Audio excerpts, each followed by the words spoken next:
नमस्कार. आज आपण स्वप्न संघर्ष या चॅनलवर संत ज्ञानेश्वर माऊलींची तेजस्वी जीवनकथा ऐकणार आहोत.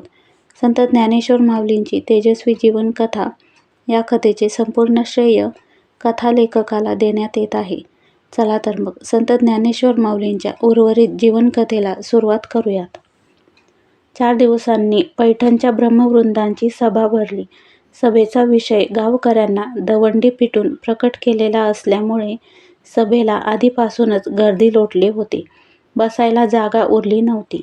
या 4 भावंडाची कर्मकथा श्रवण करून न्याय देण्यासाठी ब्रह्मवृंद स्थानापन्न झाला. ही भावंड यापूर्वीच सभास्थानी येऊन उभी राहिली होती. त्यांनी ब्रह्मवृंदांना नम्रतेनं वंदन केलं. ब्रह्मवृंदांची अनुज्ञा घेऊन थोरला बंधू निवृत्तीनाथ बोलायला लागले. आम्ही अनाथ पतित आहोत. आम्हाला सनात करून पदरात घ्यावे. आम्हाला मुंजीचा शास्त्राधार द्यावा अशी विनंती आहे. ब्राह्मणांनी बरेच स्मृतिग्रंथ धुंडाळले, परंतु त्यांना या मुलांच्या मुंजीसाठी कोठेच शास्त्राधार सापडला नाही. शेवटी ब्राह्मणांनी निर्णय दिला, तुमच्या मुंजीला धर्मशास्त्रात कोठेही आधार नाही, तरी तो विचार सोडून तुम्ही भजन, कीर्तन आणि परमेश्वरी चिंतनात काळ घालवावा, प्रपंचात पडू नये. हा निर्णय ऐकून 4ही भावंड निराश आणि खिन्न होतील असं तिथे जमलेल्या लोकांना वाटलं. परंतु प्रत्यक्षात 4ही भावंडाच्या वर कसलाही परिणाम झालेला दिसला नाही. उलट ती भावंड आनंदी आणि उत्साही दिसत होती. आता त्या ब्रह्मवृंदांसमोर वादविवाद करण्यात काही अर्थ उरला नव्हता. जेव्हा बुद्धीचे मार्ग लंगडे पडतात, तेव्हा त्या मानवी बुद्धीला अतर्क्य असे काही चमत्कार करून दाखवावे लागतात. या गोष्टीची त्यांना जाणीव झाली. काहीतरी दिव्य करून दाखवल्याशिवाय या जगातील जनता जागृत होत नाही की काय कुणास ठाऊक. सुमारे 10,000 वर्षापूर्वी रामायणकाली लंकेच्या परिसरात एक अग्निकुंड दडाडलं आणि त्या अग्निकुंडातून निर्मल मूर्ती प्रत्यक्ष अग्निदेवाच्या करकमलावर विराजमान होऊन बाहेर पडली. त्याच क्षणी सीतामाईची थोरवी प्रस्थापित झाली. तदनंतर महाभारतकाली श्रीकृष्ण भारतीय महायुद्धापूर्वी अखेरच्या शिष्टाईला गेले. त्या सभेत वादविवादशास्त्र लंगडं पडू लागलं. तेव्हा शेवटी श्रीकृष्णानं विश्वरूप दर्शनाचा चमत्कार करावा लागला. तेव्हाच त्या गवळ्यांच्या पोराला प्रतिष्ठा प्राप्त झाली. जेव्हा बुद्धीचा मार्ग खुंटला, वादविवादशास्त्राचा पराभव झाला, तेव्हा या संन्याशाच्या पोरालाही असे चमत्कार करावे लागते. पैठणच्या ब्रह्मवृंदासमोर जेव्हा अशीच अगतिक परिस्थिती निर्माण झाली, तेव्हा ज्ञानेश्वरानंही तेच केलं. कर्मधर्म संयोगानं त्यावेळी एक पखालीवाला आपल्या रेड्यासह त्या मार्गानं चालला होता. त्या पखालीवाल्याच्या रेड्याचं नाव ज्ञानदेव असंच होतं. त्या रेड्याला पाहून काही कुचाळखोर ब्राह्मण पुढे होऊन ज्ञानेश्वरांना म्हणाले, सर्व प्राणीमात्रात एकच परमेश्वर आहे. या रेड्याचं नावही ज्ञानदेव आहे. तुमचंही तेच नाव आहे. मग या रेड्याच्या मुखातून वेद बोलून दाखवता का? ज्ञानेश्वर लगेच उत्तरले, हो, का नाही? त्यात काय अशक्य आहे? हे बोलून ज्ञानेश्वर रेड्याजवळ गेले. त्यांच्या मुखावरून त्यांनी हात फिरवला. तो काय आश्चर्य! त्या रेड्याच्या मुखातून 4ही वेदांचा ऋचा भराभर बाहेर पडू लागला. तो रेडा बोलू लागला. त्या रेड्याचं वेदवचन ऐकून तिथे जमलेले सारे लोक अवाक झाले. नुसते आ वासून बघू लागले. आपण बघतो आहोत ते सत्य आहे का भासमय आहे, हे त्यांना क्षणभर उमगेना.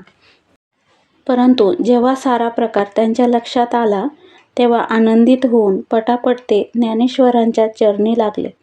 स्वतःला धर्मशास्त्र पारंगत आणि अधिकारी समजणाऱ्या ब्राह्मणाच्या माना आपोआप खाली झाल्या. ही मुलं सामान्य नसून अधिकारी आहेत अशी त्यांची खात्री पटली. ज्ञानेश्वर हे तर साक्षात विष्णूंचाच अवतार आहेत याविषयी ते निशंक बनले. ज्ञानेश्वरांच्या जयजयकारानं सारं गोदातीर दणाणून गेलं. या चमत्कारामुळे त्यांना सर्वत्र नमस्कार प्राप्त झाला. परंतु त्याचबरोबर त्यांचं एकेरी नावही लुप्त झालं. आता सारे लोक त्यांना ज्ञानेश्वर महाराज असं संबोधू लागले. वाल्या कोळ्याचा वाल्मिकी मुनी झाला, त्याचप्रमाणे ज्ञानेश्वरांचा ज्ञानेश्वर महाराज बनला. ही सारी किमया त्या चमत्कारापासून झाली. कृष्णाजी पंत देवकुळे यांचं घर गजबजून गेलं. त्यांच्या घरात पाय ठेवायला जागा मिळेना. त्यांच्या घरी, ज्ञानेश्वर महाराजांच्या घरी रीघ लागली. कृष्णाजी पंत आणि त्यांच्या धर्मपत्नी गंगाबाई यांच्या आनंदाला तर पारावार उरला नाही. अल्पशी उसंत मिळताच ते म्हणाले, या चमत्काराची केवढी किमया असते पहा.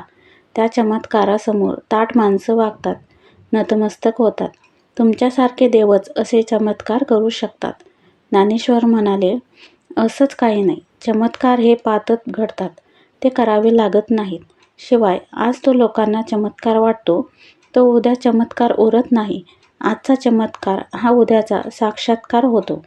वस्तुतः चमत्काराचा विषय किती गहन, परंतु ती भावंड मुळीच विचलित न होता ज्ञानेश्वराचं बोलणं शांतपणानं ऐकत होती. कृष्णाजी पंत ते बोलणं चकित होऊन ऐकत होते. त्यावेळी ज्ञानेश्वर सांगत होते, या आपल्या जगात चमत्कार घडतात हे कुणालाच नाकारता येत नाही. या आधुनिक काळात पाखंडी चारवाक नाहीत असं मुळीच नाही, परंतु प्रत्यक्ष घडलेले चमत्कार पाहून हे पाखंडी चारवाकही भाविक बनतात.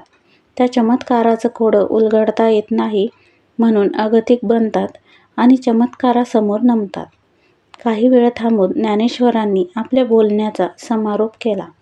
वस्तुतः पातंजल योगदर्शनात या चमत्काराचं खोडं शास्त्रीयदृष्ट्या उलगडलेलं दिसतं, पण बघतं कोण? कृष्णाजी पंत म्हणाले, खरं सांगू का? माणसाला चमत्कार घडायला हवे असतात. मला तर असं वाटतं की या आपल्या जीवनात जर चमत्कार घडणार नसतील तर हे मानवी जीवन नीरस होऊन जाईल. मग आपले नेत्र मिटून कृष्णाजी पंत पुढे म्हणाले, जर त्यावेळी एखादा चमत्कार घडला असता तर तुमच्या मातापित्यांना गंगार्पण करण्याची काहीच गरज पडली नसती. पण हे सारे चमत्कार नियतीच घडवीत असावी. त्यांचं हे बोलणं चाललं असतानाच एक वयस्कर गृहस्थ तिथे आले आणि ज्ञानेश्वरासमोर हात जोडून म्हणाले, उद्या आमच्या घरी पितराचं श्राद्ध आहे. त्या प्रसंगी आपण उपस्थित राहून आम्हाला उपकृत करावं. ज्ञानेश्वर महाराजांनी ते मान्य केलं. संत ज्ञानेश्वर माऊलींची तेजस्वी जीवनकथा या कथेचा उर्वरित भाग आपण पुढील कथेत बघूयात. तोपर्यंत आपल्याला कथा आवडल्यास लाईक, शेअर, सबस्क्राईब करा. पुन्हा भेटूया पुढील कथेसोबत. तोपर्यंत धन्यवाद.